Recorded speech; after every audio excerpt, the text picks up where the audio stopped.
Akibat hujan dengan intensitas lebat mengguyur Kabupaten Ogan Komering Ulu Timur, Badan Penanggulangan Bencana Daerah Sumatera Selatan mengirim 500 paket bantuan beserta menurunkan tim kaji cepat di lokasi terdampak.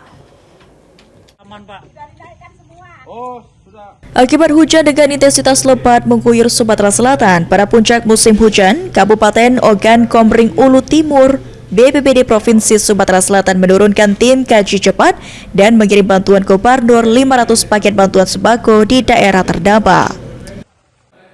Sekretaris BPBD Provinsi Sumatera Selatan Aksoni mengatakan, banjir yang terjadi mengakibatkan 1.359 rumah warga di 23 desa terendam banjir, sehingga Badan Penanggulangan Bencana Daerah Provinsi Sumatera Selatan bersama pemerintah Kabupaten Ogan Komering Ulu Timur dan stakeholder terkait terus melakukan koordinasi bencana banjir.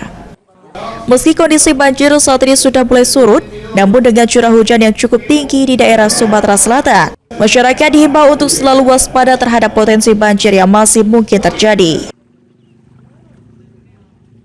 Dari awal kami koordinasi intensif dengan BMKG di daerah-daerah dataran tinggi maupun dataran menengah, kami sudah edukasi, sosialisasi, pemasangan papan-papan rawan bencana, mengingatkan kepada masyarakat, desa, kecamatan melalui BPBD Kabupaten Kota, TNI Polri, Babinsa, Babin Kamtibmas untuk mengingatkan kepada masyarakat yang tinggal di sekitar daerah rawan yang longsor, banjir dan longsor. Sudah kami antisipasi, alhamdulillah sampai saat ini tidak ada korban jiwa. Memang ada